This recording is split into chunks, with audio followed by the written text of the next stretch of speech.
안녕하세요. 강선미입니다.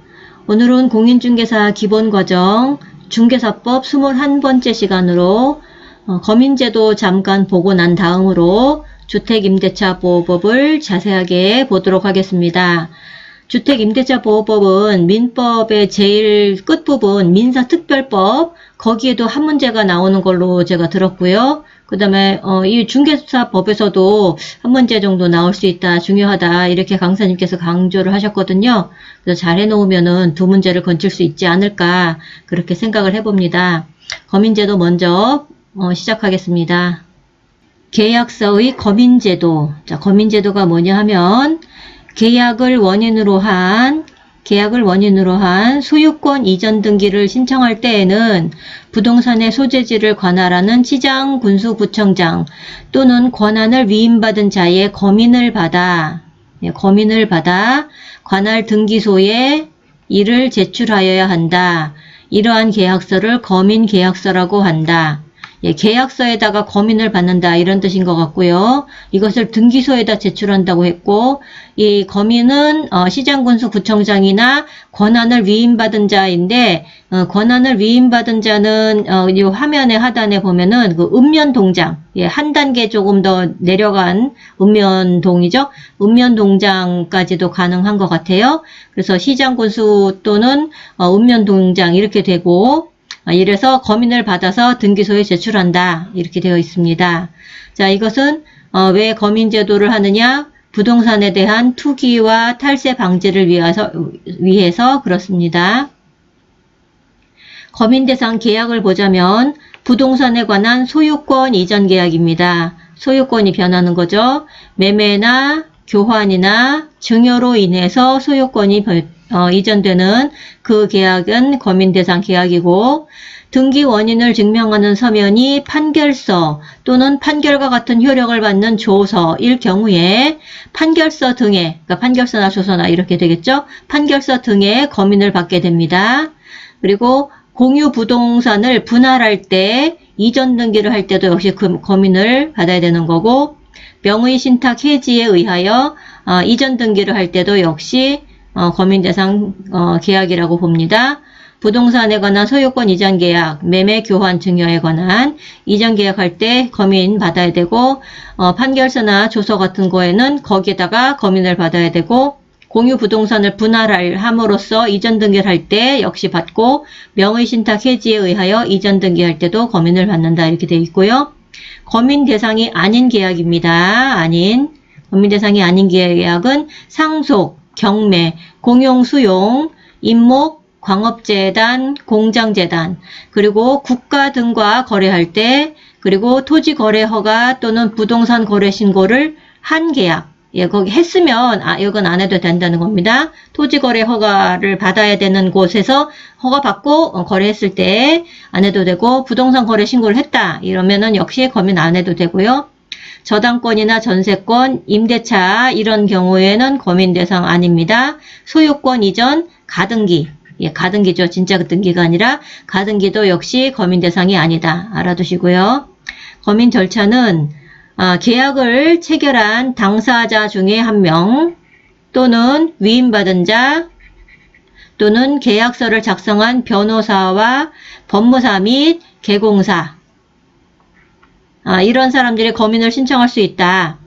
그랬는데 여기 개공서도 있긴 하지만 의뢰인의 요청이 만약에 있다고 해서 개공사에게 의뢰인이 요청이 있다고 해서 개공사가 거민을 신청을 꼭 그것을 응해야 할 의무는 없다 이렇게 나와 있습니다. 다음에 거민의 관할, 부동산의 소재지를 관할하는 시장, 국가서 설치된 시는 구청장, 그리고 군수 또는 권한의 위임을 받은 읍면동장까지, 여기다가 거민을 가서 받는 것이 되겠습니다.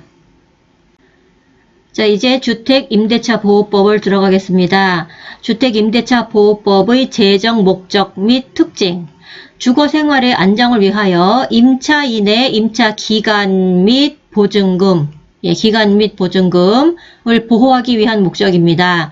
임대인을 보호하는 것이 아닙니다. 임대인 보호 아니고 임차인을 보호하는 것이 목적입니다.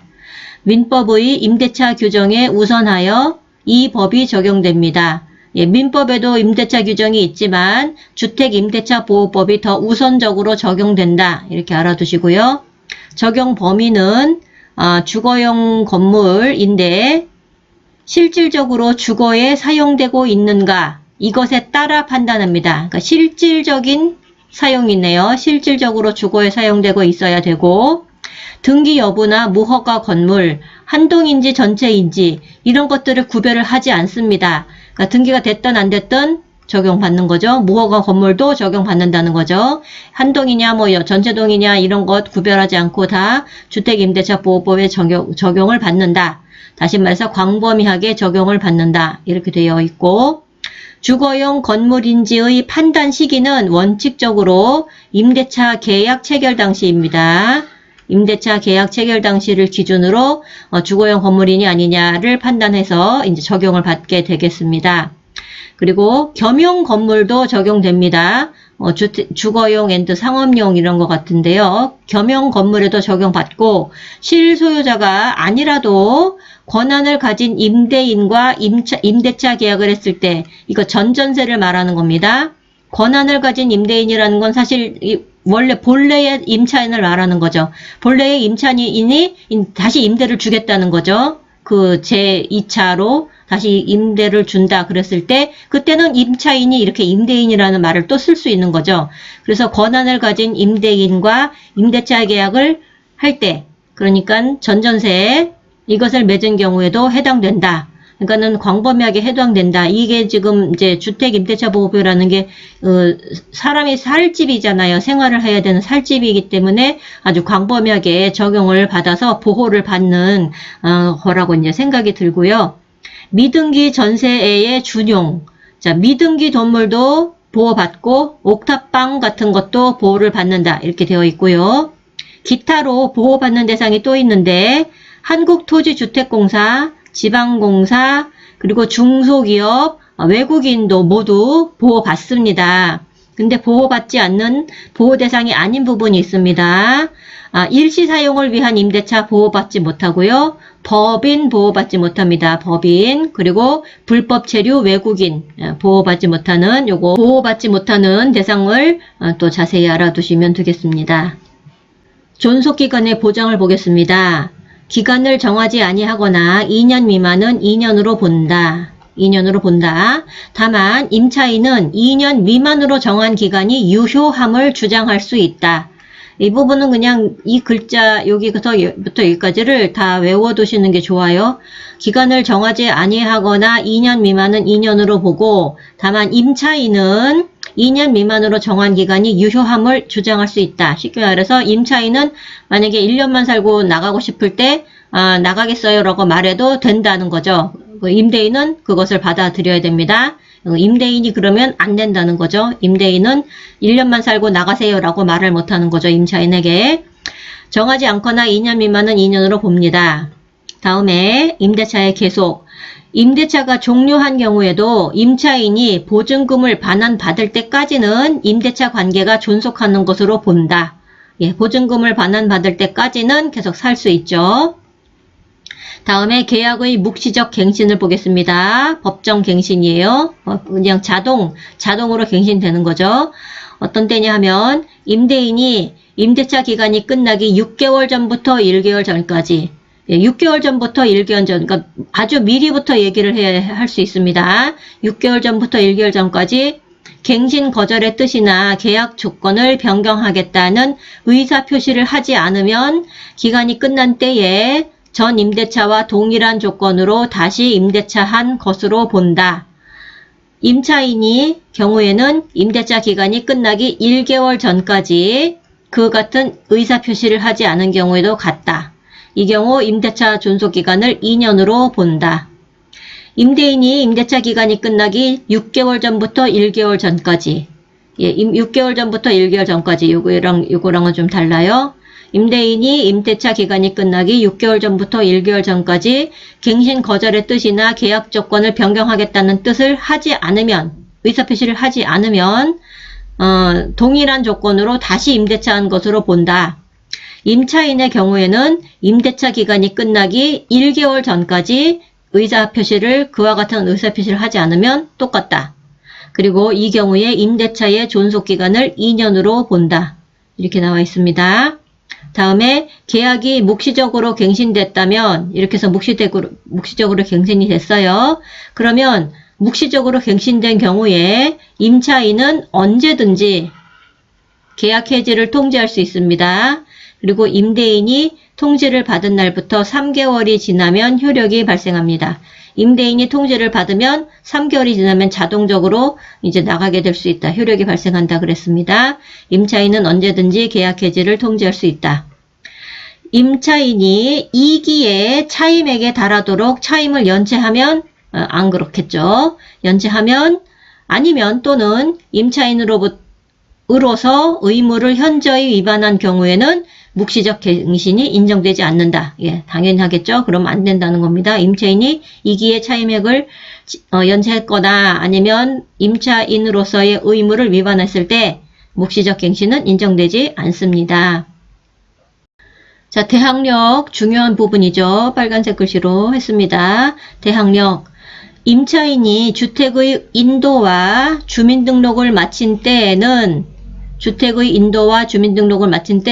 그 다음 날부터 제3자에 대한 효력, 즉 대항력이 생긴다. 이것도 거의 그냥 문장을 익숙하게 외워두시는 게 좋습니다. 임차인이 주택의 인도와 주민등록을 마친 때에는 그 다음 날부터 제3자에 대한 효력, 즉 대항력이 생긴다. 대항력이란 것은 뭐냐면 임차주택이 양도된 경우에 임차인이 그 양수인에 대하여 임차권의 효력을 주장할 수 있는 권리를 말한다. 쉽게 말해서 내가 지금 전세를 살고 있는데 이 집에서 내가 전세를 살고 있어요. 그런데 주인이 A에서 B로 바뀌었다는 거죠. 처음에 그러니까 전세를 살고 있을 때 처음에 이 집에 이사 올 때 A였는데 살고 있는 중간에 B로 주인이 바뀌었다. 이 집 주인이 그런 겁니다. 그랬을 때 이 B에게 나 지금 전세 살고 있는 것에 대해서 나는 계속 살겠다. 이렇게 말할 수 있는 거죠. B가 뭐 나가라 이렇게 못한다는 말입니다. 임차인이 그 양수인에 대하여 B입니다. 임차인의 효력을 주장할 수 있는 것이 바로 대항력이고요. 대항력은 다음날 0시, 그러니까 인도와 주민등록 마친 다음날 0시부터 발생을 하게 됩니다. 대항력의 내용을 보자면 임차인이 대항력을 취득한 후에 임차주택을 양수한 양수인, B를 말합니다. 양수인은 아니면 뭐 상속이라든지 이런 상속자 있겠죠? 상속인, 증여, 경매 등을 원인으로 소유권을 취득한 자 다 포함합니다. 이 사람은 임대인의 지위를 승계한 것으로 본다. 이 주인 A가 임대인이었죠. 그랬다가 상속이 됐던지 거래를 여기서 매매 거래를 했던지 어쨌든 이 B는 이 A의 임대인의 지위를 승계한 것으로 봅니다. 다음에 경매나 공매의 방법으로서 취득했다면 선순위로 담보권이 설정되어 있는 경우에는 매각으로 임차권이 소멸되므로 매수인에 대하여 대항할 수 없다 그랬습니다. 이 B라는 이제 새 주인이 결국 주인이 바뀌었는데 내가 지금 계속 살고 있는 이 사람이 나 계속 살 수 있는 난에 권리가 있다. 이거를 주장을 하는 지금 그 얘기를 하고 있는 건데 이 B가 이런 계약으로 인한 아니면 상속, 증여로 인한 그것까지는 괜찮은데 경매나 공매로다가 새 주인이 바뀐 거예요. 이 사람이 경매에 이제 낙찰이 된 거죠. 그랬을 경우에 만약에 선순위로 담보권이 설정돼 있다면 이 집에 그러니까 경매로 이 사람이 새 주인이 됐다는 것은 여기에 지금 빚이 많았는데 그렇죠. 이것을 담보로 해서 주인 A가 빚이 많았는데 A가 파산을 했다든지 이런 식으로 지금 못 갚는 상황인 거죠. 그래서 그 빚이라는 것은 금융권이겠죠. 거기서 다 가져갈 수 있단 말이에요. 그러니까는 그때는 대항할 수 없다 이렇게 됩니다. 그러니까 대항력이라는 게 이 새로운 주인이라는 사람이 경매나 공매의 방법이었다. 그러면 이제 문제는 좀 다르다는 거죠. 그때는 대항할 수 없다. 이렇게 기억을 하셔야 됩니다. 다음에 임차권 등기 명령제. 요거는 조금 잘렸네요. 화면 좀 올려서 보겠습니다. 자, 임차권 등기 명령제라고 이제 나옵니다. 임차권 등기 명령제. 이 부분을 설명하기 전에 잠깐 먼저 배경을 정리하기 위해서, 배경 지식을 정리하기 위해서 화면 잠깐만 바꿔보도록 할게요. 자, 우리가 이제 전세를 들어가 살잖아요. 전세 계약을 하고, 아파트든지 뭐 주택이든지, 전세를 계약을 해서 이제 들어가서 살기는 사는데, 등기를 할 수도 있고, 안 할 수도 있어요. 근데 보통은 안 하고 살잖아요. 뭐 임대인이 해주지도 않잖아요. 그리고 뭐 굳이 뭐 등기 그런 얘기 안 하고 살죠. 보통은 안 하고 사는데 등기를 하고 안 하고의 차이는 바로 이겁니다. 계약 만료 시에 보증금을 못 받으면 등기를 안 했다면 계속 살아야 돼요. 나가지 못하고. 왜냐면 퇴거를 하면 보증금을 받지 못합니다. 그래서 등기를 안 했으면 계속 살아야 되고, 등기를 만약에 했다면 이제 등기라는 게 뭐예요? 그 공부잖아요. 공적 장부. 공적 장부에 내 이름 딱 찍혀 있는 거죠. 전세권자로다가. 그렇기 때문에 보증금을 받지 못해도 이사를 나갈 수 있어요. 그래서 전세를 만약에 이제 들어가서 산다 할 때 등기를 하고 안 하고는 그 차이거든요. 이거 보증금. 뭐 대항력은 똑같이 있습니다. 예, 대항력 같은 거는 양쪽에 다 있어요. 등기를 하나 안 하나 똑같이 있는데, 등기를 하고 안 하고는 그 계약 만료 시에 보증금을 받을 수 있느냐 없느냐, 이 차이인 거예요. 그래서 조금 전에 화면으로 다시 돌아가서 이것을 배경으로 해서 다시 한번 보겠습니다. 그래서 임차권 등기 명령제라는 것은 임대차 계약이 종료되었음에도 불구하고 임대인이 보증금을 반환하지 아니했을 때 임차인의 자유로운 주거 이전을 보장해주기 위해서 도입된 제도이다. 조금 전에 이사를 나갈 수 없다고 그랬죠. 보증금 반환하지 못하면. 그랬는데 등기 명령제를 통해서 이사를 나갈 수 있게 됩니다. 등기를 해준다는 뜻입니다. 결국에. 자, 뭐냐면은 임대차가 끝난 후에, 이거 끝난 후가 중요합니다. 끝난 후에 보증금이 반환되지 아니한 경우에 임차인은 임차주택의 소재지를 관할하는 지방법원의 지원 또는 시군 법원에, 이쪽은 이제 저기 관청이 아니라 법원입니다. 법원 지원, 법원, 시군 법원에 임차권 등기 명령을 신청할 수 있습니다. 단독으로. 예, 나 이사를 나가야 되는데 임대인이 보증금을 주지 않는다. 이제 그런 취지로다가 신청할 수 있고요. 그러면 임차권 등기를 그냥 해라. 명령을 하는 겁니다. 명령. 그냥 해지는 거예요. 등기가. 그래서 임차권 등기의 효력은 대항력과 우선 변제권을 취득합니다. 임차인이 임차권 등기 이전에 이미 대항력이나 우선 변제권을 취득했다면 그대로 있습니다. 그대로 유지. 예.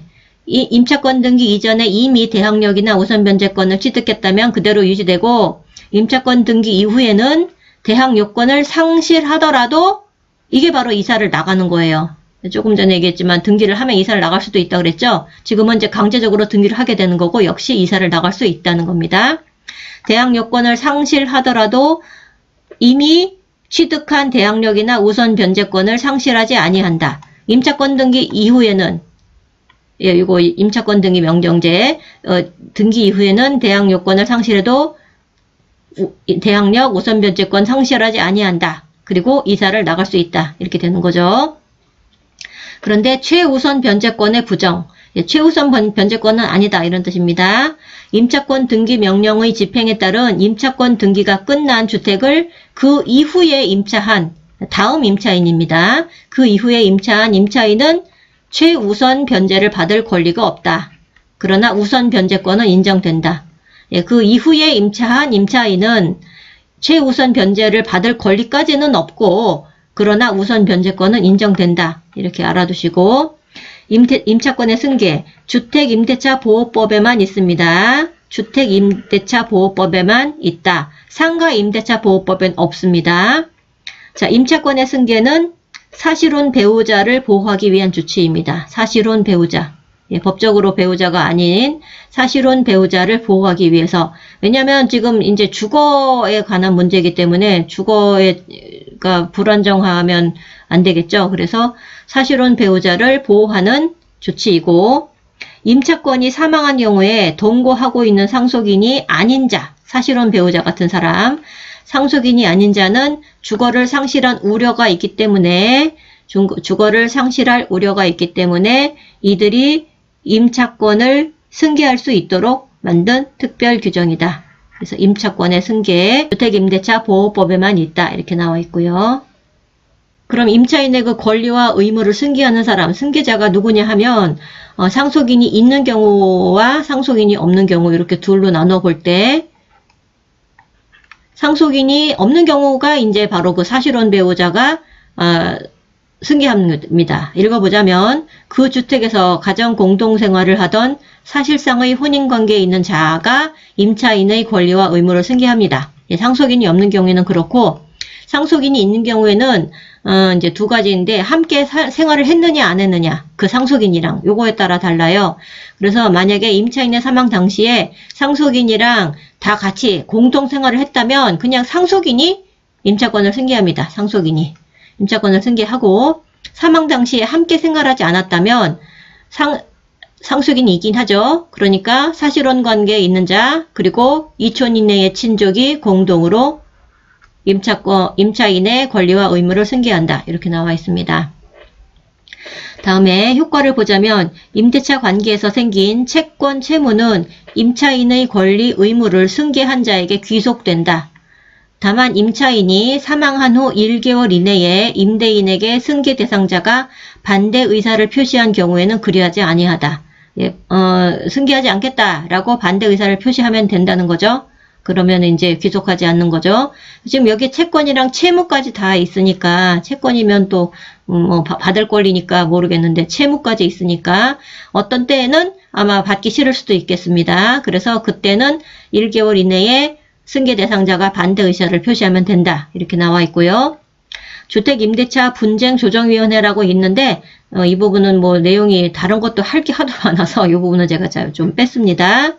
그 다음에 기타 보겠습니다. 차임 보증금의 증감 청구. 당사자는 여러 사정으로 인하여 차임이나 보증금이 적절하지 아니하게 된 때에는 장래에 대하여 그 증감을 청구할 수 있다. 장래에 대하여 청구할 수 있다. 다만 증액의 경우에는 대통령령으로 정하는 기준 비율 20분의 1, 다시 말해서 5%예요. 이것을 초과할 수는 없습니다.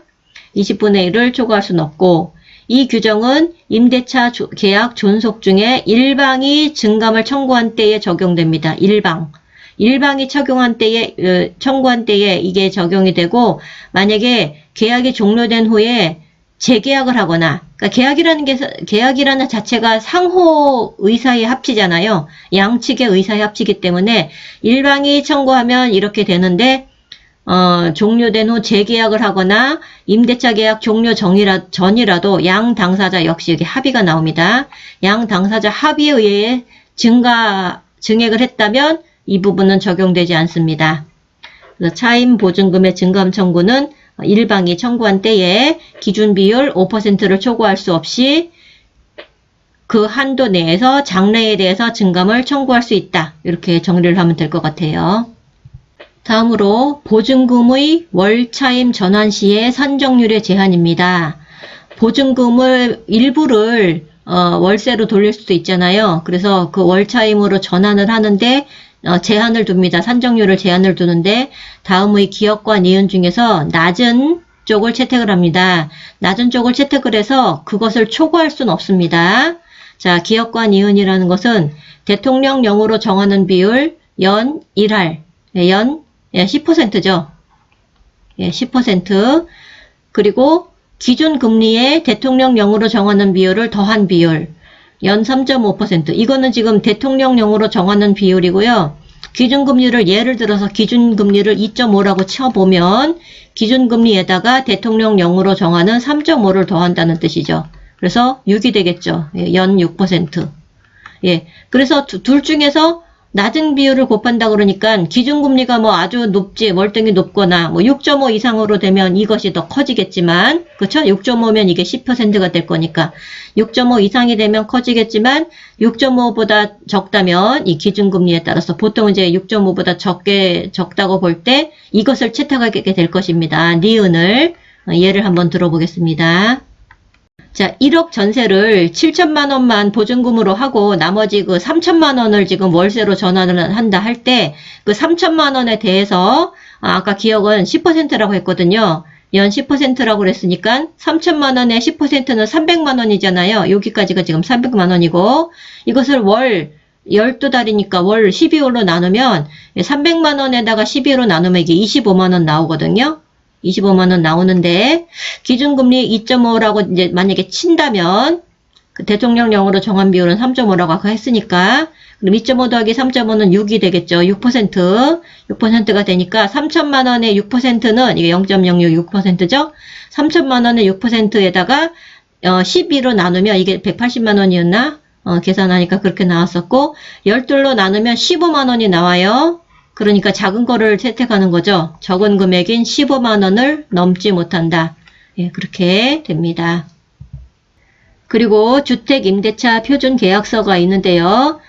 주택임대차 계약을 서면으로 체결할 때에는 법무부 장관이 서식을 정하여 권고하는 계약서를 우선적으로 사용합니다. 예, 있으면 우선적으로 사용할 건데 사실은 현재 이 표준 서식이 존재하지 않습니다. 여기까지 알아두시고 그 다음에 보통 우리 항상 국토부 장관 나오는데 이 자리가 지금 법무부 장관이라는 거 또 기억을 해두시면 되겠습니다. 주택임대차 표준계약서는 사실 현재 표준 서식이 없습니다.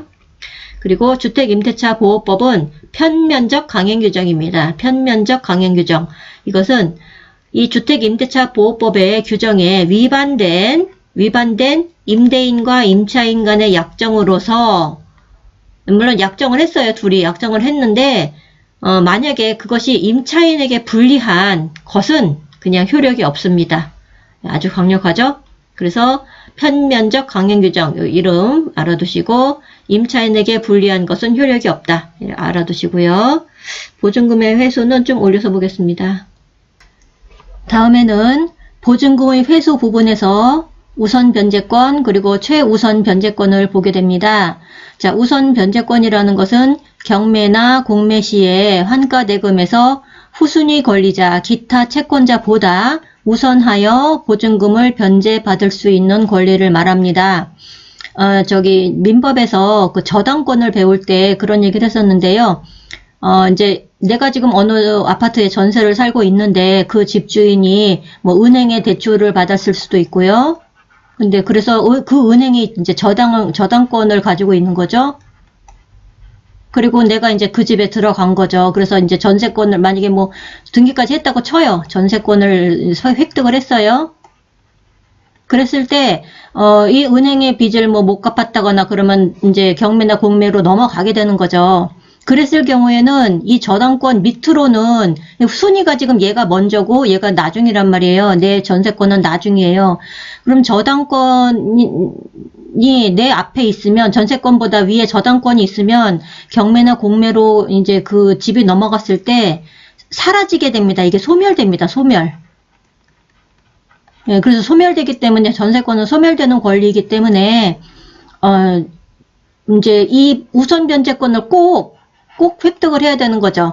그래서 뭐 지금 여기서는 제가 아까 뭐 등기라고 얘기를 했지만 등기는 아니라도 요렇게 발생 요건이 있어요. 요렇게 해서 우선 변제권을 꼭 획득을 해야 되는 겁니다. 그렇지 않으면은 만약에 저당권이 있었다면 예, 이제 소멸되는 그런 위험한 일이 생길 수가 있다.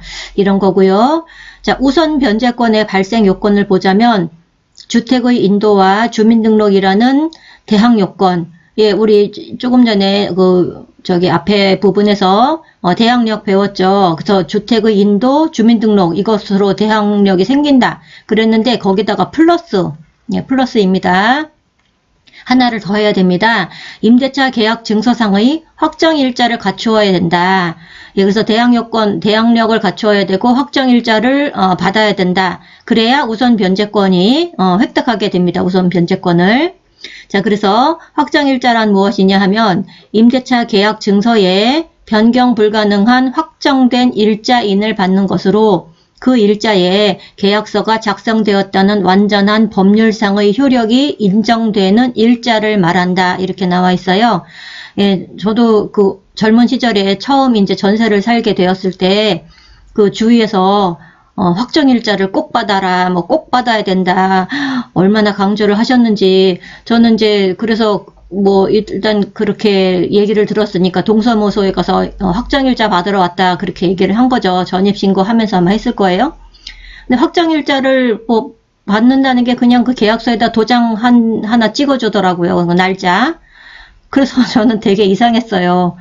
그게 단가, 그렇게 중요하다는데 이게 단가, 도장 찍은 게 단가. 그랬던 기억이 나는데 어쨌든 계약 증서에 일자를 받는 거죠. 도장을. 그 도장이라는 것은 법률적인 효력이 인정되는 일자라는 것을 말하는 거고, 그것까지 갖추어야 우선 변제권이 생긴다. 이렇게 되는 거고요. 확정일자는 주택 소재지의 읍면사무소나 동주민센터 또는 시, 군구, 출장소 아니면 지방법원 및 그 지원, 또 등기소나 공증인, 변호사 같은 공증인에게 받을 수 있습니다. 확정일자는 동주민센터에서만 받을 수 있는 것이 아니에요. 지방법원이라든지 뭐 시군구의 출장소라든지 공증인에까지 받을 수 있다. 이렇게 되어 있고, 확정일자를 주택의 인도와 주민등록을 마친 당일 또는 이전에 받았다 하더라도 우선 변제권은 대항력과 마찬가지로 주택의 인도와 주민등록을 마친 다음 날, 대항력도 그렇게 나왔었죠. 다음 날을 기준으로 발생합니다. 다음에 우선 변제권의 승계, 금융기관 등이 확정일자 또는 등기에 의하여 우선 변제권을 취득한 임차인의 보증금 반환 채권을 계약으로 양수한 경우에는 양수한 금액의 범위에서 우선 변제권을 승계한다. 그러니까 제가 전세를 사는 임차인이라면, 금융기관이 제 임차권을 승계해서 그 우선 변제권을 승계한다. 뭐 그런 내용이었던 것 같아요. 그 다음에 여기서 이제 금융기관 등이라고 나오는데, 금융기관 등은 은행이나 농협은행, 수협은행, 최신관서, 한국주택금융공사, 보증보험회사, 주택도시보증공사 등을 말하는 것이고, 1금융권을 뜻하는 것이지 마을금고나 신협은 아닙니다. 이 부분 알아두시고요. 마을금고나 신협은 아니다. 1금융권을 뜻한다. 그렇게 되어 있습니다. 우선 변제권의 승계까지 보았습니다. 자, 이번에는 최우선 변제권인데요. 소액 임차인이 보증금 중 일정액에 대하여 다른 담보물권자보다도 우선하여 변제받을 수 있는 권리를 최우선 변제권이라고 합니다. 여기서는 소액 임차인이고요. 이게 금액이 다 정해져 있죠. 여기 좀 나오지만 금액이 정해져 있어서 소액 임차인에 대해서 보증금 중 일정액, 그 보증금을 또 다 받는 것도 아니에요. 이렇게 또 금액이 나와져 있습니다. 그 일정액에 대하여 아까 우선 변제권에서는 후순위 권리자, 기타 채권자보다 우선한다 이랬는데, 지금 최우선 변제권은 그냥 일반적으로 다른 담보물권자보다 우선하여 변제받습니다. 다른 담보물권자보다 우선하여 변제받을 수 있는 권리, 이것을 최우선 변제권이라고 얘기를 하고요. 자, 지역별로 보증금이 일정액을 초과하지 않아야 됩니다. 그러니까 소액 임차인이어야 되는 어떤 레벨이 있다고 했어요. 그리고 임차주택에 대한 경매 개시 결정 등기 전에 대항 요건을 갖추어야 인정됩니다. 소액 임차인이라고 다 되는 게 아니라 이 소액 임차인으로서 자기가 해야 될 일은 이겁니다. 소액 임차인이 해야 될 일은 대항 요건을 갖추고 있어야 됩니다. 경매 개시 결정 등기 전에 대항 요건 갖추고 있어야 됩니다. 그리고 또한 법원이 정한 배당 요구의 종기까지 배당 요구를 하여야 최우선 변제를 받을 수 있습니다. 이것도 이제 해야 할 일이죠. 이 소액 임차인이 꼭 해야 될 일입니다. 배당 요구의 종기까지 배당 요구를 하여야 한다. 이렇게 나와 있고요. 자, 주택의 인도와 주민등록을 갖추어야 한다. 여기까지는 저거죠. 대항력이죠. 주택의 인도와 주민등록까지 갖추어야 되고, 그 다음에 배당 요구의 종기까지 존속하고 있어야 하고, 그런데 최우선 변제권은 확정일자까지 필요하진 않습니다. 확정일자는 필요하지 않아요. 대항력만 갖추고 있으면 돼요. 인도와 주민등록, 그 차이 알아두시고, 보증금의 요건을 보자면 지역별로 다음의 보증금 범위 안에서 임차인은 다음의 금액 범위 내에서 최우선 변제받을 수 있다. 이렇게 나와 있고요. 2018년 9월 18일 이후 현재까지 기준이 이렇게 됩니다. 자, 서울은 그 전세 보증금이 1억 1천만 원 이하인 전세 그 임차인에 대해서 3,700만 원 이하로 변제를 받습니다. 그러니까 못 받아도 한참 못 받는 거죠. 그렇지만 이것만이라도 건진다 뭐 이런 내용인 겁니다. 막말로 1억 1천만 원 이상인 그 전세 보증금에 대해서는 다 날릴 수도 있어요. 조금 전에 얘기했지만 내 전세권 앞으로 저당권이 있다거나 그러면 경매로 넘어가면서 소멸되기 때문에 다 날릴 수도 있는데 그나마도 3,700만 원 이하를 보장받을 수 있게 되는 것입니다. 서울특별시 지역에서는 1억 1천만 원 이하 보증금에 대해서 3,700만 원 이하로 이제 변제받을 수 있고 수도권 과밀억제 권역은 1억 원 이하 1억 원 이하 보증금에 대해서 3,400만 원 이하로 최우선 변제받을 수 있고요. 광역시나 안산, 김포, 광주, 파주는 6천만 원 이하 전세 보증금에 대해서 2천만 원 이하로 최우선 변제받을 수 있습니다. 그 밖의 지역은 5천만 원 이하에 대해서 1,700만 원 이하로 최우선 변제를 받을 수 있습니다. 이 수치를 다른 건 몰라도 요 정도는 조금 알고 있어야 될 것 같아요. 그래서 1억 1천만 원 이하, 3,700만 원 이하, 1억 원 이하, 3,400만 원 이하, 그리고 광역시나 기타 다른 안산, 김포, 광주, 파주는 6천만 원 이하, 2천만 원 이하, 그리고 그 밖의 지역은 5천만 원 이하, 1,700만 원 이하 이렇게 됩니다. 자, 다음으로 최우선 변제의 보호 범위 제한입니다. 최우선 변제 대상 보증금액이 주택가액의 2분의 1을 초과하는 경우에는 주택가액의 2분의 1에 해당하는 금액에 한하여 최우선 변제권이 있다 그랬습니다. 그러니까 이건 무슨 말이냐면 조금 전에 예로다가 뭐 서울에 지금 전세를 살고 있는 어떤 사람이 1억 1천만 원 이하예요. 예, 그래서 그 사람은 지금 3,700만 원 이하로 최우선 변제권이 있죠.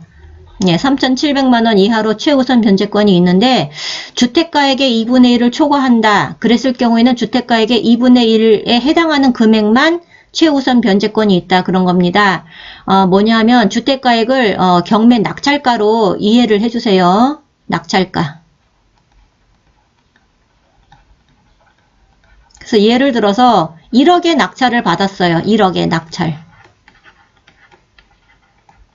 그러면 주택가액이 1억이 되는 거예요. 그러면 2분의 1을 초과한다면은 1억의 2분의 1은 5천만 원이죠.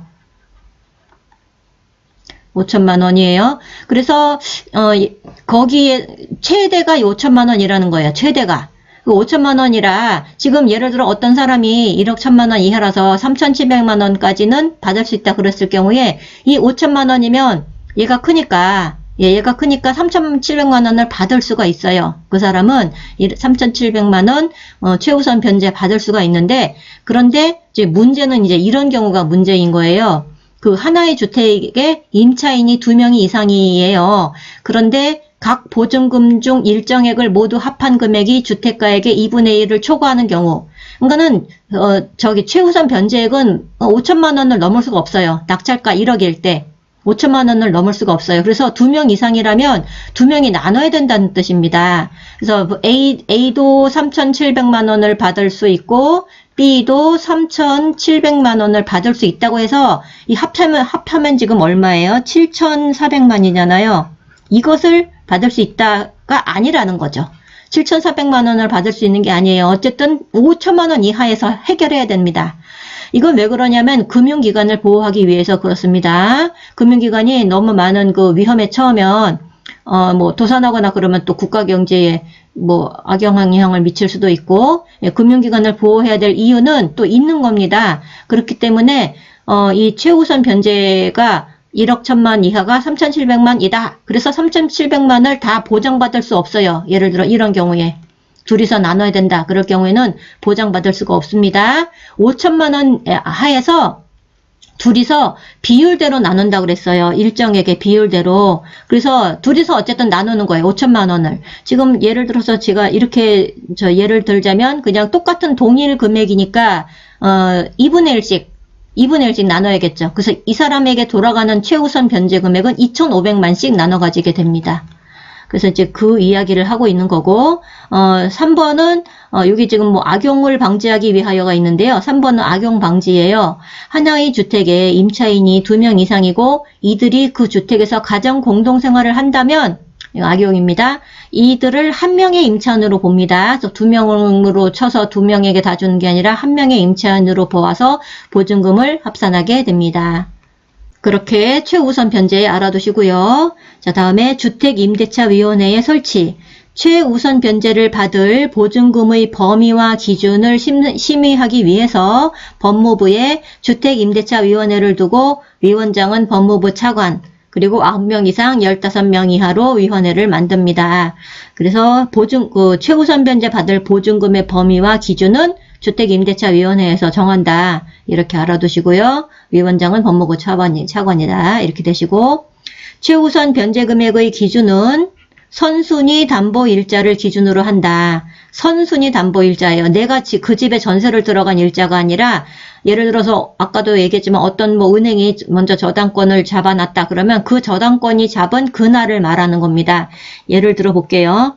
서울의 경우에 1억 1천만 원 이하에서 대에서 3,700만 원까지 변제해주고 있잖아요. 근데 선순위 담보일자가 2018년 9월 18일 이후에만 해당이 되는 거기 때문에 만일 어떤 주택에 선순위 담보물이 2018년 9월 1일 이전으로 존재한다고 해보면 예를 들어서 뭐 2018년 뭐 3월 5일에 국민은행에 뭐 얼마가 있다 뭐 이런 식으로 있을 수 있잖아요. 그럼 여기에 영향을 받는다는 거예요. 여기에. 그래서 2018년 9월 18일 이후에 이 기준 1억 1천만 원 이하 보증금에 대해서 3,700만 원까지 해준다. 이 기준은 2018년 9월 18일 이후의 기준이거든요. 그래서 내가 지금 전세로 사는 그 집에 예를 들어서 이전에 9월 18일 이전에 3월 5일에 어떤 게 돼 있다. 그러면 이 일자를 기준으로 해야 돼요. 이 일자에는 1억 1천만이에요. 1억 1천이 아니라 1억. 예, 그래서 1억 1천만 3,700만 원 이 기준을 따르는 게 아니라 1억 이하 3,400만 원 이하가 적용이 돼요. 그래서 그것도 잘 알아두셔야 됩니다. 이 일자 이전으로 담보가 있었다면 이 1억 1천에 3,700만 원 기준을 따르는 게 아니라 그 이전 기준인 1억 이하 3,400만 이하 이 기준을 따르게 된다. 그래서 3,400만 최대로 받아야 3,400만 원이라는 거죠. 그래서 그거 알아두시고 보증금 반환 청구 소송 등은 보증금 액수에 관계없이 소액 사건 심판법을 준용하여서 2개월 내에 신속히 해결하게 됩니다. 아무래도 주거 문제니까 국민의 주거 안정을 위해서 신속하게 해결을 해놓은 것 같습니다. 그래서 소액 사건 심판법을 준용해서 2개월 내에 해결한다. 예, 이렇게 알아두시면 되겠습니다. 오늘 한 영상으로 하기에는 조금 많은 내용이었어요. 중요하기도 하고 복잡하기도 하고 민법을 또 많이 아셔야 되고 그런 부분이었는데 다른 민법에서도 좀 더 자세하게 공부를 한번 해두시면 더 좋을 것 같고요. 이렇게 해서 중개사법 21번째 시간 거민제도와 주택임대차 보호법에 대해서 영상을 모두 마치도록 하겠습니다. 시청해 주셔서 감사합니다.